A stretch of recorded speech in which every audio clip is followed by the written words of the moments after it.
Kanalıma hoş geldiniz. Bugün sizlere orkidelerin birden fazla çiçek dalı çıkarabilmesi için yapmamız gereken bir önemli püf noktayı göstereceğim. Kış ayına çiçeksiz giren orkideleri yeniden uyandırabilmek ve yeni çiçek dalı çıkarmasını teşvik etmek için sizlerle farklı yöntemler paylaşacağım. Orkidenin birden fazla çiçek dalı çıkarabilmesi mümkündür. Hem orkide yeni çiçek dalı çıkarabilir hem de boğum yerlerinden birden fazla çiçek dalı çıkarabilir. Bugünkü yöntemimiz için muz kullanacağım. Videomu izlerken beğen tuşuna basmayı ve kanalıma abone olmayı unutmayın. Videolarımda İngilizce sesli dinleme özelliği mevcuttur. Ayarlar butonuna giderek bunu ayarlayabilirsiniz. Şimdi muzları kabuklarını ince dilimlere doğruyorum.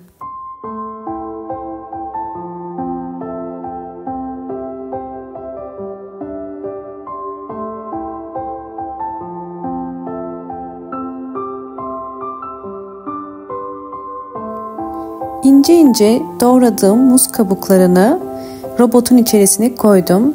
Üzerine su ekliyorum ve bunları robottan geçireceğim.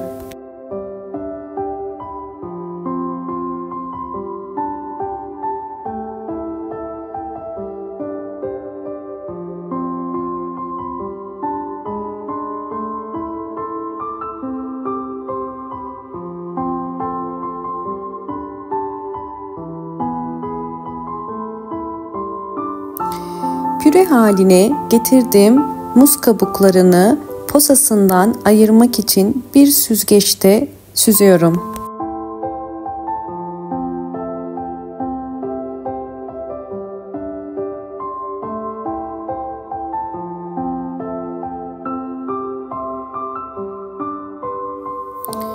Evet, hazırladığım muz kabuğu suyunun üzerine 1 litre çeşme suyu ekliyorum. Ve şimdi daha iyi süzebilmek için bir tülbent kullanıyorum. Kesinlikle köklere muz kabuklarının yapışmaması gerekiyor. Süzdüğüm gübrem hazır. Şimdi bunu orkidelerde nasıl kullanacağımı sizlere göstereceğim. Birinci yöntem çiçeği dökülen orkide dalını budamak. Mutlaka çiçeği dökülür dökülmez orkide dalını budamalısınız. Yoksa dal sararabilir. Yapmanız gereken boş boğumları kesip dolu boğumları bırakmak.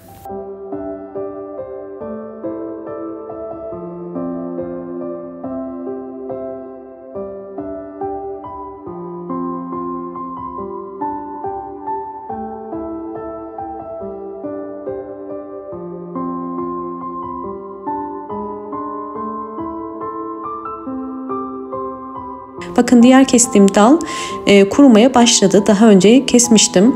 Ve bu uçta zamanla bu şekilde kuruyacak sadece üst kısmı. Ve yeşil bomgelerinden yeniden çiçek dalı çıkarmasını teşvik edeceğiz. Bunun için hazırladığımız muz kabuğu suyunu şimdi nasıl kullanacağımı göstereceğim. İlk metot olarak bir pamuk ile bakın suyun içerisine koydum ve iyice sıktım. Burada orkidenin boğum yerlerinden yeniden çiçek dalı çıkarabilmesi için boğum yerlerini nemli tutmamız gerekiyor. Ve boğum yerlerini ıslak bir sünger ile bu şekilde sarıp bunu bir gece bekletebilirsiniz. Fakat bunu uzun süre bekletmeyin. Bunu haftada bir kere yapabilirsiniz. Ya da hazırladığınız muz kabuğu suyunu bir püskürtme kabının içerisine koyup ara sıra boğum yerlerine direkt de bu sudan sıkabilirsiniz. Bakın hemen göstermek istiyorum. Önce ıslak bir pamuk lazım. Yine muz kabuğu suyuna batırdım. Ve iyice sıktıktan sonra bakın şu şekilde tutup boğum yerine bu şekilde su sıkabilirsiniz. Bu yöntemde pamuklar sürekli nemli kalacağı için orkide boğum yerlerindeki filizlerin kısa sürede filizlenip çiçek dalı çıkarmasına yardımcı olur. Bu tarz yöntemlerde 1-2 gün içerisinde sonuç vermez. Çiçek dalı genelde 1 ay sürer çıkarması. Şu anda sonbahar ayında olduğumuz için orkideler için tam bir çiçek çıkarma dönemi. Bu yüzden budamayı erken yapıp bu anlattığım yöntemi pamuk kurudukça eğer vitamin desteği sağlarsanız kısa sürede bu şekilde bol bol yeni çiçek dalı çıkaracaktır. Videomu buraya kadar izlediyseniz ve beğendiyseniz hemen beğen tuşuna basıp kanalıma da abone değilseniz eğer bana destek olmak için abone olabilirsiniz. Sizleri sonuçlarla baş başa bırakıyorum.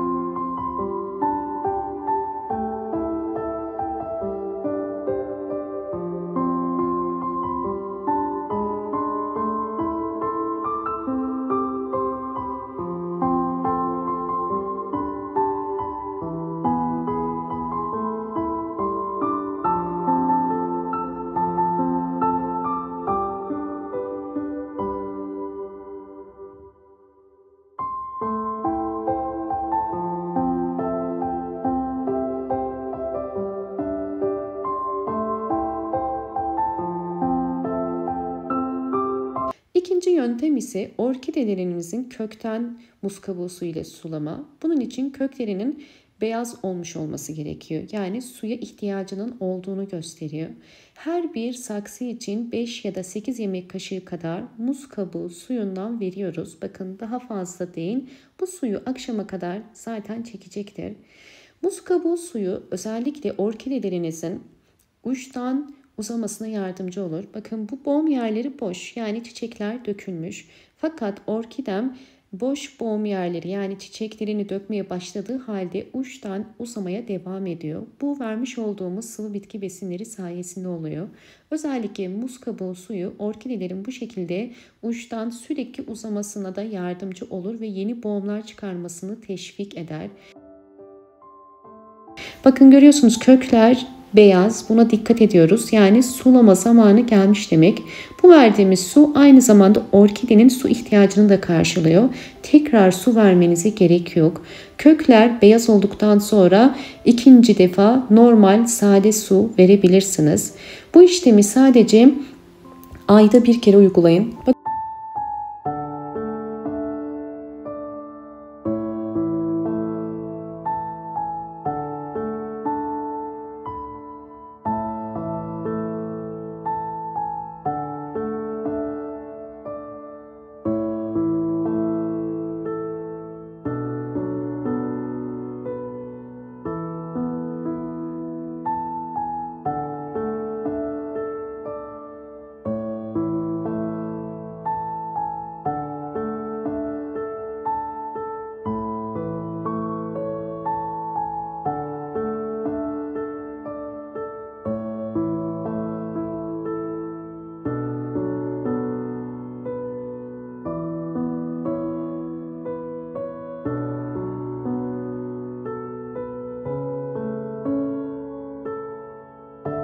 Sizlerle orkidelerimin gelişimlerini paylaştım. Şimdi diğer bir bölümle sizleri baş başa bırakıyorum.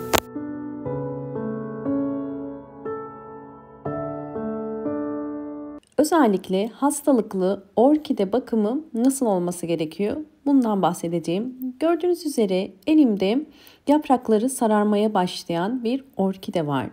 Orkidelerin zaman zaman farklı yaprak hastalıkları olabiliyor. Bu elimde gördüğünüz orkide yapraklarının sararmasının nedeni bir mantar hastalığı değil. Bu farklı bir hastalık. Farklı bir hastalık olduğunu orkidenin yapraklarına bakarak anlayabiliyoruz. Özellikle yaprakların uçtan sararmaya başlaması ve üzerinde küçük bakın bu şekilde koyu lekelerin olup ve sonra bu lekelerin hızlı bir şekilde yaprakları tamamıyla çevirmesi bu orkidenizde bir hastalık olduğunu gösteriyor. Bakın kökleri gördüğünüz üzere sağlıklı. Bu hastalık sadece yapraklarda olan bir hastalık. Orkideyi bu hastalıktan kurtarmak için bugün toz zerdeçal kullanıyorum. Toz zerdeçalı yaprak aralarına 1 tatlı kaşığı kadar döktüm. Böylelikle hastalığın daha fazla ilerleyip diğer yapraklara sıçramasını engellemek için ve daha sonra bu tarz orkideleri kesinlikle sulamayın ve mutlaka bol ışık alan bir pencere kenarına koyun. Orkidelerde bir mantar hastalığı ya da adını koyamadığımız diğer bir takım yaprak hastalıklarında mutlaka bu tarz uygulamaları yapmanız gerekiyor. Ve hasta bir orkideyi kesinlikle en az 5 gün ya da 10 gün boyunca su vermemeniz gerekiyor. Çünkü su hastalığın çok hızlı ilerlemesine ve daha çabuk yaprakların sararıp dökülmesine ya da köklerin çürümesine sebep olur. Hastalıklı orkidelerde birinci püf nokta orkideyi 10 gün boyunca sulamadan bir pencere kenarında bekletmek ve kendi kendine tedavi edilmesini sağlamak. Evet, şimdi sizlere özellikle toz zerdeçalı nasıl kullanabileceğimizi göstereceğim. Ben 1 tatlı kaşığı kadar toz zerdeçalı bir bardağın içerisine koyacağım ve özellikle içerisindeki vitaminlerin ve maddelerin ortaya çıkabilmesi için kaynar su döküyorum.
Kökleri çürüyen ve mantar hastalığına yakalanan orkidemin bütün toprağını değiştirdim. İçinde sünger var. Bu nedenden dolayı da fazla su çekmiş ve çürümüş bir orkide. Yapmanız gereken çürüyen bütün kökleri kesmek ve orkideyi dezenfekte etmek gerekiyor.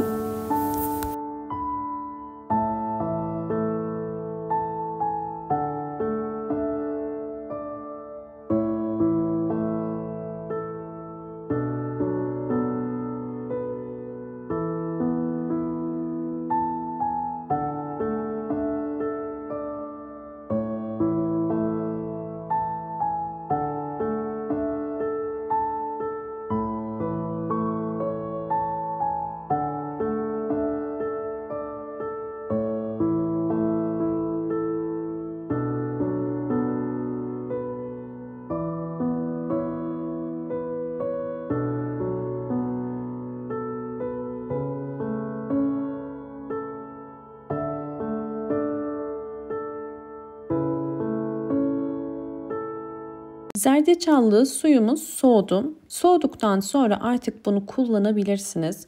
Bakın gördüğünüz üzere tortusu altta birikti ve suyu üstte. Biz sadece suyunu kullanacağız. Ben 1 litre suyun içerisine zerdeçallı suyu döküyorum. Bunu dökerken dikkat etmeniz gereken kesinlikle tortusu suyun içerisine girmemesi gerekiyor. Bakın altta kaldı. Bunu daha sonra tekrar başka şeyler için de kullanabilirsiniz. Geriye kalan suyunu ise sizlere nasıl bitkilerde kullanacağımızı göstereceğim. Bakın biraz önce gösterdiğim hastalığın gördüğünüz üzere bu yaprakta da başladığını görüyoruz. Böyle bir durumda hastalıklı olan kısmı sadece kesmenizi tavsiye ederim. Eğer kesmezsek bu yaprakta hızlı bir şekilde sararacaktır. Bakın yaprak altından da ve üstünden de kahverengi lekeleriyle bu enfeksiyonun devam ettiğini gösteriyor. Daha sonra kestiğiniz yere toz zerdeçalı süreceğiz. Bu sayede bu bölgede devam edebilecek bir takım yine yaprak hastalığını antioksidan özelliği sayesinde durdurup burayı enfekte edecek ve hastalığın ilerlemesini durduracak. Sizler de orkidelerinizde bu tarz hastalıklarda zerdeçal kullanabilirsiniz. Evet, bu kadar yeterli. Bakın gördüğünüz üzere sürdüm ve şimdi orkidemize özellikle köklerinde de bu enfeksiyonun devam etmemesi için bu karışımı veriyorum. Bu karışımı sadece hastalıklı orkidelerde kullanabilirsiniz. Bunu normalde gübre olarak orkidelerinize vermeyin. Orkide hastalıklarında tedavi sürecinin hızlanması için kullanıyoruz. Yani bunu ayda bir kere vermiyoruz. Bunu da belirtmek istiyorum.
Bu şekilde 30 dakika beklettikten sonra artık ekeceğim ve bunun için böyle bir saksı kullanıyorum. İçerisine kil bilyesi koydum ve üzerine de çam kabuğu koyuyorum bakın.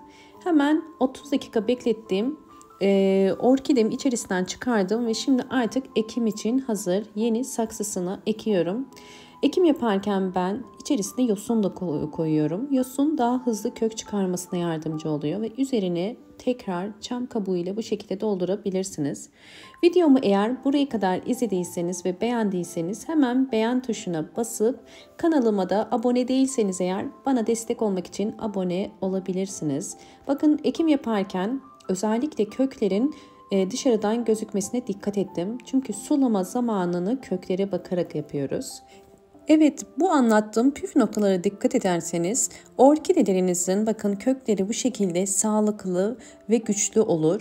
Bol bol yeni kökler çıkarmaya başlar ve hava kökleri gördüğünüz üzere bakın gayet aktif ve sağlıklı. Yaprakları da şu anda artık sağlıklı.